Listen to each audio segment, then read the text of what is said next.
नमस्कार, मी स्नेहा. आपण पाहताय साम टीव्ही. साम संजीवनी या आरोग्य विशेष कार्यक्रमामध्ये तुम्हा सगळ्यांचं स्वागत. सांधेरोपण याविषयी आपण जाणून घेणार आहोत आणि त्यासाठी साम टीव्हीच्या स्टुडिओत आलेले आहेत पुण्यातील दोन तज्ज्ञ डॉक्टर. पुण्यातील प्रसिद्ध सिनियर ऑर्थोपेडिक आणि joint replacement surgeon doctor Harish Keswani आपल्यासोबत आहेत. तसंच रुबी हॉल क्लिनिकचे ऑर्थोपेडिक आणि joint replacement surgeon doctor Ashraf Khan आपल्यासोबत आहेत. तुम्हा दोघांचंही स्वागत आमच्या स्टुडिओत. थँक्यू. सुरुवातीला डॉक्टर हरीश केसवानी यांच्याबद्दल जाणून घेऊया. त्यांचा परिचय करून देते. डॉक्टर हरीश केसवानी हे रुबी हॉल क्लिनिक वानवडी येथे कन्सल्टंट ऑर्थोपेडिक सर्जन म्हणून कार्यरत आहेत. तसंच सर्व स्तरातील रुग्ण त्यांच्याकडे सल्ला घेण्यासाठी नेहमीच येत असतात. अपॉइंटमेंट घेतलेल्या आणि गंभीर तसंच अनेक गुंतागुंतीच्या स्थितीतील रुग्णांकडे डॉक्टर केसवानी हे वैयक्तिकरित्या लक्ष देतात, हे त्यांचं वैशिष्ट्य. तसंच प्रत्येक रुग्णाच्या रोगाचं अचूक निदान, रुग्णाशी विस्तृत संवाद, योग्य उपचार हे डॉक्टर केसवानी यांचं वैशिष्ट्य आहे. तसंच किमान चाचण्यांवर डॉक्टर केसवानी यांचा भर असतो. यानंतर जाणून घ्या डॉक्टर अशरफ खान यांच्याविषयी सुद्धा. डॉक्टर अशरफ खान हे पुण्यातील सर्वोत्कृष्ट जॉईंट रिप्लेसमेंट सर्जनपैकी एक आहेत. तसंच डॉक्टर अशरफ खान हे ruby hall clinic Sassoon road आणि रुबी हॉल क्लिनिक वानवडी यासारख्या पुण्यातल्या नामवंत हॉस्पिटलमध्ये कन्सल्टिंग ऑर्थोपेडिक आणि जॉईंट रिप्लेसमेंट सर्जन म्हणून कार्यरत आहेत. तसंच हाडे आणि सांध्यांचे आजार असलेल्या रुग्णांसाठी ते सर्वसमावेशक उपचार पद्धती आणि सेवा प्रदान करतात. Your movement is our mission या ध्येयाने सेवा प्रदान करणाऱ्या डॉक्टर अशरफ खान यांना रुग्णांबद्दल प्रचंड सहानुभूती आहे, प्रेम आहे. तसंच अनेक गुंतागुंतीच्या गुडघा आणि हिप रिप्लेसमेंटच्या शस्त्रक्रिया सर्जरीज त्यांनी यशस्वीरित्या पूर्ण केलेल्या आहेत, पार पाडल्या आहेत.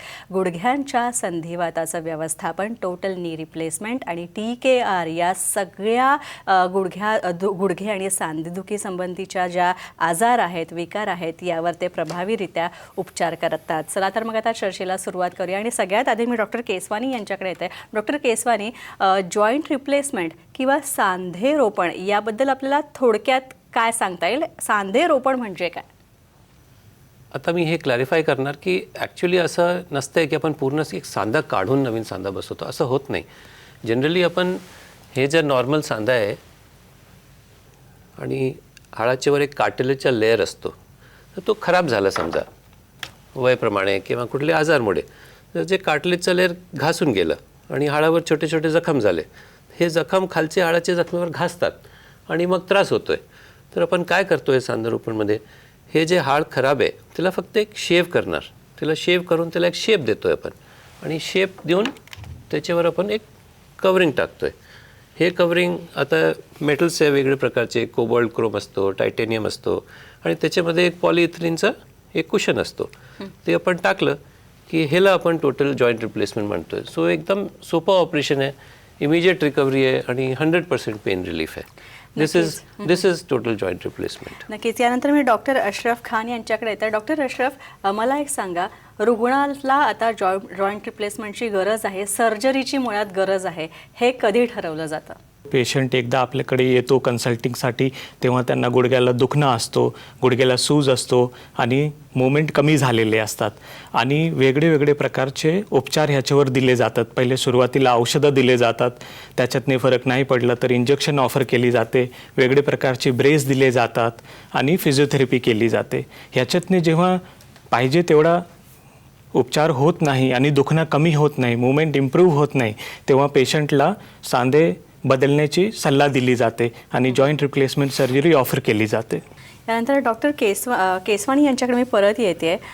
डॉक्टर, जेव्हा तुम्ही निदान करता तेव्हा हे निदान जे आहे ते कुठल्या आधारे केलं जातं? पण पहिलं त्याचं बघतोय, एक्सरे काढून बघतोय, त्याचं आपण क्लिनिकल एक्झामिनेशन करतोय की किती बाक आलेला आहे, पेशंटला त्रास किती आहे, त्याची हिस्ट्री काय, किती दिवसापासून त्रास होतोय, काय काय ॲक्टिव्हिटी ते पूर्वी करता येत होतं, आत्ता करता येत नाही. सो ते आपलं एक डिसिशन घेतो आहे. मग एक्सरे काढतो आहे आपण. बेसिक इन्व्हेस्टिगेशन आपलं ऑर्थोपेडिक्समध्ये एक्सरे आहे.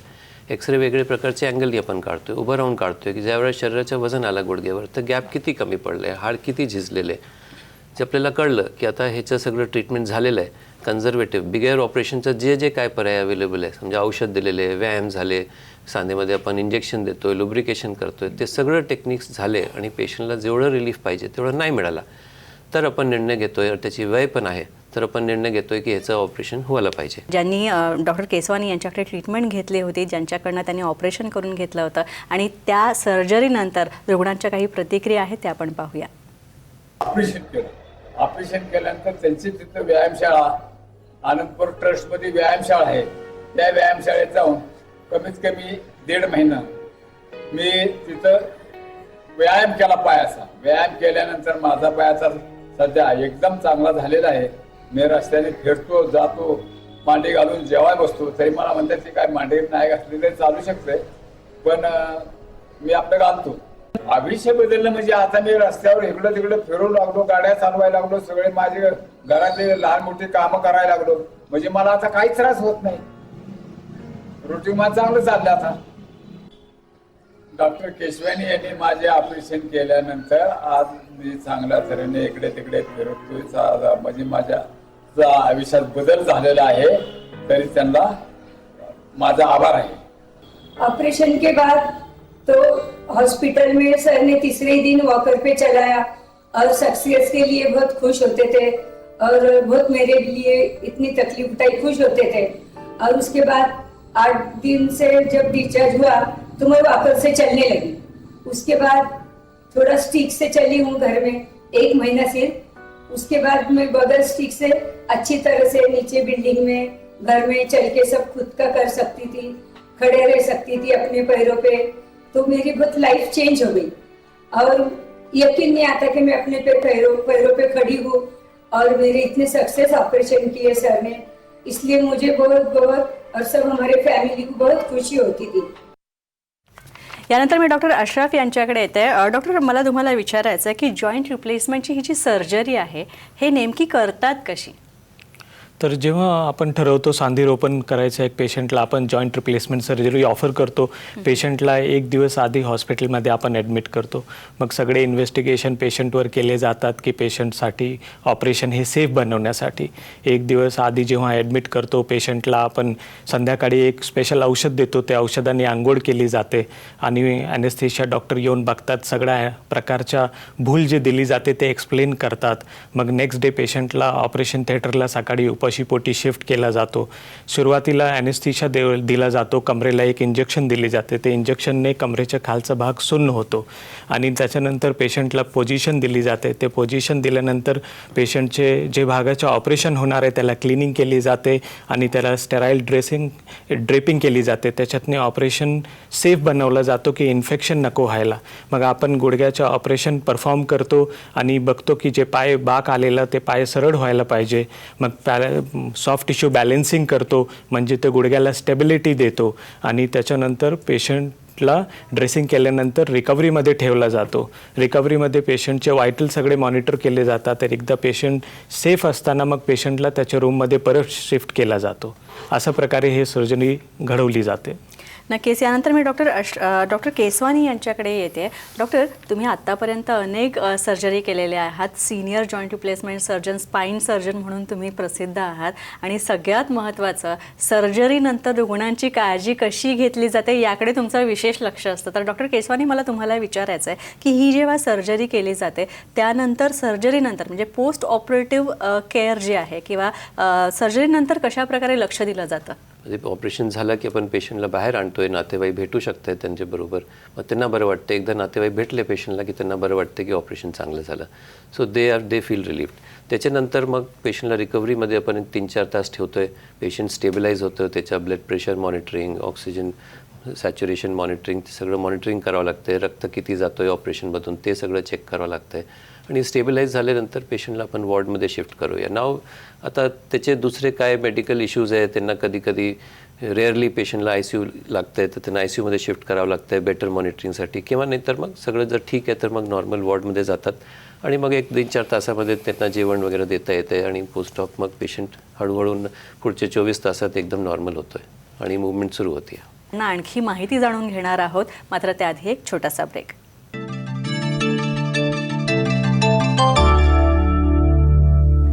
ब्रेकनंतर आपलं स्वागत. माझ्याबरोबर आहेत रुबी हॉल क्लिनिक, पुण्याचं रुबी हॉल हॉस्पिटल जे आहे, रुबी हॉल क्लिनिक, त्याचे 2 joint replacement surgeon, senior joint replacement surgeon doctor Ashraf Khan माझ्यासोबत आहेत आणि डॉक्टर हरीश केसवानी माझ्यासोबत आहेत. मी डॉक्टर हरीश केसवानी यांच्याकडे येते. डॉक्टर हरीश, एक सांगाल, जॉईंट रिप्लेसमेंटची आधी जी पारंपरिक पद्धत होती, तर ती पारंपरिक पद्धत आणि आता मॉडर्न टेक्निक्स, यात काय, म्हणजे एकंदरीतच जॉईंट रिप्लेसमेंटच्या तंत्रज्ञानात काय बदल आलेले आहेत? पेशंट पडलं की हिपचं बॉल फ्रॅक्चर होतं आहे आणि त्यावेळेला हे ट्रीटमेंट सुरू झाली की ह्याचा रक्तपुरवठा बंद होतं आहे आणि हे जुळत नाही. जनरली आपण फ्रॅक्चर होत झालं की आपण प्लेट लावतो आहे, रॉड टाकतो आहे, त्याला फिक्स करतो आहे. तर हे ट्रीटमेंट इथे चालत नव्हती. सो हे बॉल रिप्लेस करायचं आलेलं आहे. So we started replacing the ball. तर बॉल रिप्लेस झालं तर त्यावेळेला आपण स्टेनलेस स्टीलचा बॉल टाकायचे. हे साधारण 50 वर्ष जुनी गोष्टी आहे. सो तिथून हे हिस्ट्री याची सुरुवात झाली जॉईंट रिप्लेसमेंटची. आता ह्याला आपण म्हणायचे पार्शल हिप रिप्लेसमेंट. काय, बॉल तोच ओरिजिनल पेशंटचा आणि कप हेच ओरिजिनल आणि बॉल आपण चेंज करायचं. हे होतं पार्शल हिप रिप्लेसमेंट. नंतर आपल्याला कळलं की ह्याची लाईफ एक साधारण 8 वर्ष 10 वर्ष आहे आणि नंतर हे बॉल लूज व्हायचं. तर त्याच्यानंतर अजून रिसर्च खूप झाली, सायन्स कंटिन्युअसली ॲडव्हान्स करते. तर आपल्याला असं कळलं की हे बॉल आणि कप दोन्ही रिप्लेस करायला पाहिजे आणि त्याच्यामध्ये आपण पूर्ण टोटल हिप रिप्लेसमेंट आलं की आपण कप पण चेंज करायचे आणि बॉल पण नवीन बसवायचं.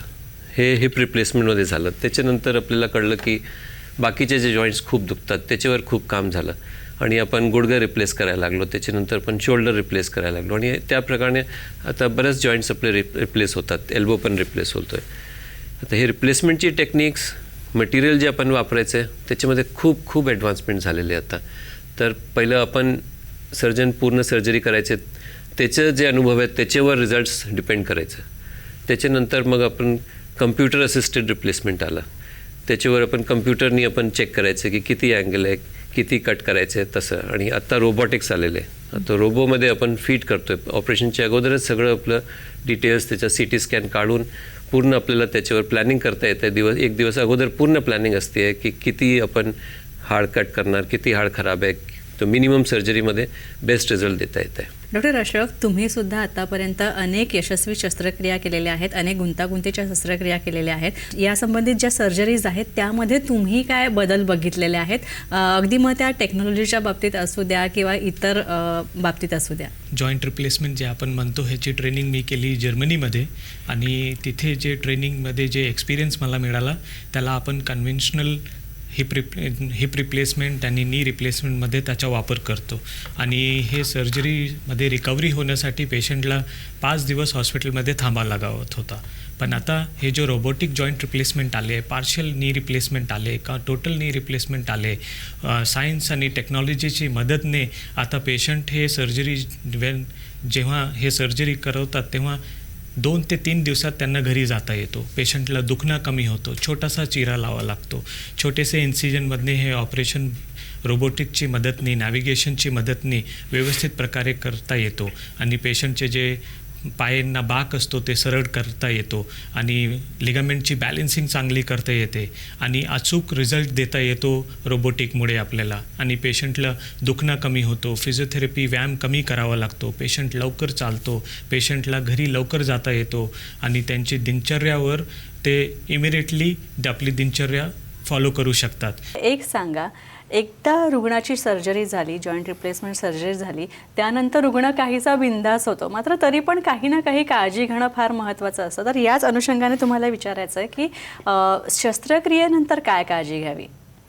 तर एकदा ऑपरेशन संपल्यानंतर पेशंट रूममध्ये शिफ्ट झाला की मग जे वॉर्ड डॉक्टर असतात ते पेशंटवर काळजी घेतात पेशंटची आणि पेशंटला दुखू नये म्हणून एपिड्युरल एनेस्थेशिया जे असतो त्याच्यातनी औषधं चालू असतात. म्हणजे ऑपरेशनमध्ये जे दुखणं असतो ते दुखण्याची काळजी घेतली जाते. मग नेक्स्ट डेला पेशंटला बेडवर बसवला जातो, त्यांना लॉग रोलिंग शिकवली जाते, बेडवरने कसा बाहेर यायचा, वॉकर घेऊन उभा राहायचा आणि मग फिजिओथेरपिस्ट डॉक्टर त्यांना चालवतात आणि नेक्स्ट डेला पेशंट फुल वेट बेअरिंग म्हणजे दोन्ही पायावर वजन देऊन वॉकर घेऊन स्वतः चालू शकतो. त्याच्यातनी पेशंटला खूप समाधान होतो की त्याचं दुखणं निघून गेला, त्याची सूज निघून गेली आणि पेशंट स्वतः नेक्स्ट डेला वॉक करतो, वॉकर घेऊन रूमच्या बाहेरसुद्धा वॉक करू शकतो. त्याच्यात कॉन्फिडन्स बिल्डिंग झाल्यामुळे पेशंटला खूप बरा वाटतो आणि ऑपरेशन सक्सेसफुल झाला हे पेशंटला माहिती मिळते. नक्कीच. यानंतर मी डॉक्टर केसवानी यांच्याकडे येते. रुग्णांचे जे अनुभव असतात ते तुम्ही ऐकले असतील, नक्कीच तुम्हाला बरं वाटत असेल. नक्की काय अनुभव असतात रुग्णांचे? या सो जनरली जॉईंट रिप्लेसमेंट खूपच रिवॉर्डिंग सर्जरी आहे. ॲक्च्युली आम्ही ऑर्थोपेडिक सर्जरीमध्ये म्हणतो आहे की हे डेकेडचा एक रेव्होल्युशनरी ऑपरेशन झालेलं आहे, ज्यामध्ये पेशंटला खूप त्रास व्हायचे, चालता येत नव्हतं पूर्वी, डिफॉर्मिटीज, वॉकर घेऊन चालता येत नाही, ॲक्टिव्हिटी रेस्ट्रिक्टेड पेशंट. अजून पेशंट असं येतात ज्यांना असं वाटतं आहे की आता वयाप्रमाणे असंच राहणार आम्ही. पण हे एकदम लाईफ ट्रान्सफॉर्मिंग सर्जरी आहे, ज्याच्यामध्ये ऑपरेशन झाल्यानंतर दुखणारच नाही. काय जे आपलं हाड जे घासलेलं आहे ते आता घासणारच नाही. मध्ये आपण कुशन टाकतो आहे, आर्टिफिशियल कुशन टाकतो आहे, घासायचा काय प्रश्नच नाही आहे. तर दुखणार टोटल रिलीफ आहे. So this is a very rewarding surgery for patient. Patient खूप खुश असतात, खूप खुश असतात एकदम. नक्कीच. पण पुन्हा मी डॉक्टर केसवानी यांनाच विचारते, तुम्ही आता म्हणालात की ही रिवॉर्डिंग सर्जरी असते जॉईंट रिप्लेसमेंट सर्जरी म्हणजे, पण तुमच्या लक्षात तुमच्या सगळ्या कारकिर्दीमध्ये, तुमच्या सगळ्या या सेवा काळामध्ये आत्तापर्यंतच्या अनेक सर्जरी तुम्ही केलेल्या आहेत, अनेक क्लिष्ट गुंतागुंतीच्या शस्त्रक्रिया तुम्ही केलेल्या आहेत, कॉम्प्लिकेटेड सर्जरी. तर यातला एखादा रुग्ण तुमच्या लक्षात राहिला आहे का? असं बरंच पेशंट्स आहे, म्हणजे माझ्याकडे बरंच टेस्टिमोनियल्स आम्ही दाखवू शकतो आहे की पेशंट्सनी जे व्हीलचेअरमध्ये आले, ज्यांना संधिवात असतो, बरेच वर्ष ते चालत नाही. आता एक पेशंट होती आपल्याकडे आहे त्याच्या टेस्टिमनी, यंग लेडी 40 वर्षाची, पुण्याला शाळेला टीचर होती आणि त्याला वर चढायचे, ते स्टेप्स नाही चढता येत होतं आणि लिफ्ट नव्हती त्या शाळेला. तर त्याला सगळं क्लास वगैरे खाली घ्यावं लागतं, तर पूर्ण क्लास खाली शिफ्ट करावं लागलं होतं आणि वय फक्त 40 होती. त्याचे दोन्ही नी रिप्लेस केले मी आणि ते वरती चढून आता शिकवत आहे आणि टोटल खूप खुश आहे. एवढा इव्हन दरवेळा ओपीडीला आले की खूप आशीर्वाद देऊन जाते. Very nice, very rewarding surgery. नक्कीच. मी हाच प्रश्न खरं तर डॉक्टर अशरफ यांना सुद्धा विचारणार आहे. डॉक्टर अशरफ, तुमच्या सगळ्या या सेवा काळामध्ये इवन रुबी हॉल क्लिनिकमध्ये जेव्हा तुम्ही अशी सर्जरी करता आणि जॉईंट रिप्लेसमेंट नंतर रुग्णामधली इम्प्रूव्हमेंट तुम्ही जेव्हा पाहता, त्यांच्या वेदनारहित जीवन आपला रुग्ण जगतोय, ज्याची सर्जरी आपण केली आहे ते तुम्ही पाहता, एक डॉक्टर म्हणून तेव्हा तुम्हाला कसं वाटतं? तुमचा अनुभव काय? हे बेस्ट प्रोफेशन आहे असं वाटतंय. मला कधी वाटलं नव्हतं की मी डॉक्टर होईन, पण माझे बाबा ह्यांची ॲडवाईस मी नेहमी घेतो. त्यांनी मला सांगितलं की तुम्ही डॉक्टर होऊन कसं पेशंटची सेवा करू शकता, देशाची सेवा करू शकता आणि सेवा तर केल्यावर ते जे आशीर्वाद मिळतो हे दुसऱ्या कुठल्या प्रोफेशनमध्ये हे आशीर्वाद नाही मिळू शकत. की तुम्हाला पेशंटची सेवा केल्यानंतर आयुष्यभर ते तुम्हाला लक्षात ठेवतात आणि त्यांना खूप त्याचा फायदा मिळावा ह्याच्यासाठी आम्ही नेहमी कार्यरत असतो. डॉक्टर केसवानी, मला एक तुमच्याकडनं जाणून घ्यायला आवडेल, तुम्ही आत्तापर्यंत परदेशात सुद्धा काम केलेलं आहे. तुमचा पूर्ण जो वैद्यकीय क्षेत्रातला कार्यकाळ आहे तो खूप मोठा आहे. तर या सगळ्यात परदेशात काम करताना सिंगापूरसारख्या देशात तुम्ही वैद्यकीय सेवा पुरवलेली आहे आणि त्यानंतर तुम्ही भारतात परत आलात. रुबी हॉल क्लिनिकमध्ये तुम्ही तुमची सेवा पुरवताय. काय सांगाल परदेशात काम करण्याचा अनुभव आणि भारतात काम करण्याचा अनुभव? ओके, मी सिंगापूरला गेलो होतो 1990ला. त्यावेळा बरेच लोक बाहेर जायचे नाही, पण आपल्याला ऑपॉर्च्युनिटी मिळाली, आपण गेलो तिथे आणि त्यावेळा खूप डिफरन्स होतो. आपल्या देशात जे फॅसिलिटी ऑपरेशन थिएटर्समध्ये पेशंटचे केअरसाठी, टेक्नॉलॉजी, इन्स्ट्रुमेंटेशनमध्ये बरंच फरक होतो त्यावेळा. पण आत्ता 35 वर्षात मी चेंजेस जे बघितले इंडियामध्ये खूप ॲडव्हान्स झालेलं आहे. मी आता रुबी हॉलला ऑपरेट करतो आहे. रुबी हॉल पुण्याचं बेस्ट हॉस्पिटल आहे. वानोरीचं जे बांधलं त्यांनी ते एकदम ग्रीन हॉस्पिटल आहे, बेस्ट फॅसिलिटीज. आत्ता जे मी बघतो आहे, ज्या वेळा मी सिंगापूरमध्ये थिएटरमध्ये ऑपरेट करायचे आणि इंडियाचे थिएटर्स बघायचे तर खूप डिफरन्स होतो. आता काही डिफरन्स वाटत नाही. आता मी रुबी हॉलमध्ये ऑपरेट करतो आहे, मला असं वाटतं मी सिंगापूरचे नॅशनल युनिव्हर्सिटी हॉस्पिटलमध्ये बसून ऑपरेट करतो आहे. टोटल सेम फॅसिलिटीज आलेले, absolutely same. Very good progress. नक्कीच. हाच प्रश्न मी डॉक्टर अशरफ यांना सुद्धा विचारते. डॉक्टर अशरफ, तुम्ही सुद्धा जर्मनीमध्ये काम केलेलं आहे. जर्मनीसारख्या इतर देशांमध्ये काम केल्यानंतर भारतात परत येणं आणि भारतात वैद्यकीय सेवा पुरवणं, भारतात प्रॅक्टिस करणं, यात काय फरक तुम्हाला जाणवतो? आता या क्षणी म्हणलं तर अक्षरशः काही फरक नाही आहे. रुबी हॉल वानवडी हे one of the best hospitals of India असं म्हणू शकतो आपण. आणि सगळे प्रकारचे न्यूअर टेक्नॉलॉजीने सुसज्ज आहे. इथे पेशंटला one of the best treatment मिळतो. इनफॅक्ट आम्ही ओव्हरसीज पेशंटला हे सर्जरीज ऑफर करतो आहे. बरेच patient from African country, from Arabian country, they come to us and we perform these surgeries of joint replacement and arthroscopy and hip replacement and shoulder replacement at a very reasonable price, and one of the best results we are giving to our overseas patient at Ruby Hall Vanori. नक्कीच. यानंतर शेवटचा प्रश्न मला तुम्हाला दोघांना हा विचारायचा आहे. डॉक्टर केसवानी, तुम्ही आधी सांगाल, मुळात आपले सांधे चांगले राहावेत किंवा त्याची काळजी घेण्याच्या दृष्टीने काही टिप्स तुम्ही रुग्णांना द्याल का? सांधे चांगले राहायसाठी आपण यंग एजमध्येच सुरुवात करावं. वेट नाही वाढलं पाहिजे. Obesity most common cause. Okay, दुसरे काही आजार नाही व्हायला पाहिजे. Diabetes, hypertension. लाईफस्टाईल मॅनेजमेंट फार इम्पॉर्टंट आहे. स्पोर्टिंग ॲक्टिव्हिटीज, एक्सरसाइजेस रेग्युलर पाहिजे, हे फार इम्पॉर्टंट आहे. आता आपण हल्ली बघतोय की खूप सेडेंटरी लाईफस्टाईल झालेली आहे. कोविडनंतर तर खूपच सेडेंटरी लाईफस्टाईल, आणि आपण बघतो पेशंट लोकांना खूपच ऑर्थोपेडिक प्रॉब्लेम्स झालेले. घरी बसून काम करतात, एक्सरसाइजेस बंद होते 2-2 वर्ष कोविडमुळे. त्याच्यानंतर खूप प्रॉब्लेम्स ऑर्थोपेडिक वाढलेले. सो आय थिंक न्यूट्रिशन, काय आपण खातोय, whatever we eat that is what we are. So I think आपलं जेवणवर लक्ष द्यायचं आहे. काय खायचे, कॅल्शियम रिच डाएट व्हायला पाहिजे. दूध, पनीर, सोया, हिरवे भाज्या. नॉनव्हेजमध्ये खातात तर एग्स खायचे, चिकन खायला पाहिजे, फिश खायला पाहिजे. न्यूट्रिशन मिळतं त्यांनी, हाडांची ताकद वाढते आहे. एक्सरसाइजेस रेग्युलर पाहिजे. हेल्थ स्टाईल मॅनेजमेंट करायला पाहिजे. पेशंट्स चांगले राहणार. डॉक्टर अशरफ, तुम्ही काय सांगाल? मी एक निमोनिक बनवलेलं आहे. त्याला मी नाव दिलं आहे न्यूज, NEWS. आणि N स्टँड्स फॉर न्यूट्रिशन, म्हणजे चांगलं जेवा. E म्हणजे exercise, go walk in the sunshine, आपल्याला रोज वॉक करायला पाहिजे. आणि आपण W म्हणजे वेट ट्रेनिंग, आपल्याला थोडंसं वजन व्यायाम पण करायला पाहिजे, वेट ट्रेनिंग करायला पाहिजे. आणि येस, रिलक्टंटली पण सप्लिमेंट्स पण घ्यायला पाहिजे, की आपण सगळे विटॅमिन आपले तपासण्याला पाहिजे आणि विटॅमिन्स व्यवस्थित घ्यायला पाहिजे. आणि हे चारही गोष्टींची NEWSची आपण काळजी घेतली तर you get the good news of the health. नक्कीच. डॉक्टर केसवानी, तुम्ही आमच्या स्टुडिओत आलात आणि इतकी सुंदर माहिती दिली सांधेदुखीविषयी. डॉक्टर अशरफ, तुम्हीसुद्धा इथे आलात आणि रुबी हॉल क्लिनिकमध्ये केल्या जाणाऱ्या वेगवेगळ्या सेवांबद्दल सांगितलं, वेगवेगळ्या सर्जरीजबद्दल सांगितलं. त्यासाठी खूप खूप आभार तुमचे. थँक्यू. यानंतर साम संजीवनीमध्ये इथेच थांबतोय. नमस्कार.